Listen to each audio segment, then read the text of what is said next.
ભાઈ કાઠિયાવાડી દહીં તીખારી છે ને ચરોતરનો પટેલ બનાવે છે, કંઈક નાની મોટી ભૂલચૂક રહી ગઈ હોય તો માફ કરજો. બાકી આપણે જે દહીં તીખારી બનાવી છે ને એ જબરદસ્ત ચટાકેદાર જ હોય છે. આપણે લીધી હતી એક ડુંગળીને મસ્ત પેલા એમાં નાખીને કચર કચર કરી લીધી અને પછી અંદર 2-3 લીલો મરચો હું ભૂલી ગયો હતો નાખવાનો, પાછું બીજી વાર નાખી અને પાછું ગચર અંદર ગ્રાઇન્ડરમાં કરી લીધું.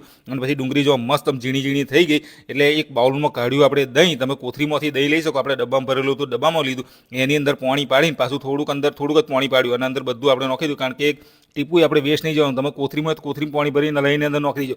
હવે દહીંને છે ને છાશ જેવું નહીં કરવાનું, માપનું જાડું રાખવાનું દહીં અને પછી એને મૂકી દેવાનું સાઈડ ઉપર. પછી કઢાઈમાં 2-3 ચમચા લેવાનું તેલ ગરમ થઈ જાય તો એટલે એની અંદર આપણે નાખવાનું જીરું અને હુક્કો મરચો 2 અને પછી લસણ બરાબરનું નાખવાનું. લસણનો ટેસ્ટ મસ્ત આવે. પછી આપણે ડુંગળીને જે મરચો વેટેલો હતો ને એ નાખી દેવાનો અંદર અને પછી એની અંદર નાખી થોડીક હિંગ, થોડુંક લાલ મરચું, લાલ કલરવાળું મરચું, તીખું નહીં. પછી હળદર નાખી અને માપનું નાખ્યું મીઠું અને પછી કમ્પ્લેટ એને હલાય કરી ડુંગળીને કમ્પ્લેટ સોંતળવા દેવાની. કમ્પ્લેટ ડુંગળી શેકાઈ જાય ત્યાં લગી તમારે એને શેક કરવાની છે, કચાશ ના રહેવી જોઈએ. ડુંગળી તેલ છોડે એટલે એને ગેસને કરી દેવાનો બંધ અને આપણું બાઉલ લેવાનું પેલું દહીંવાળું પાછું, એની અંદર આ બધો મસાલો કાઢીને અંદર મિક્સ કરી દેવાનો અને જોવા પછી જે દહીં તીખારી બની છે, આહા એનો કલર જોવા તમને આમ જોઈને જ પી જવાનું મન થાય. આ દહીં તીખારીને તમે છે ને થેપલા હાથે ખાઓ, બાજરી રોટલા હાથે ખાઓ, ભાખરી હાથે ખાઓ, ખીચડી હાથે ખાઓ. આપણે ખીચડીમાં ખાવા દહીં તીખારી આ બનાવી છે. ટેહડો પડી ગયો ભાઈ.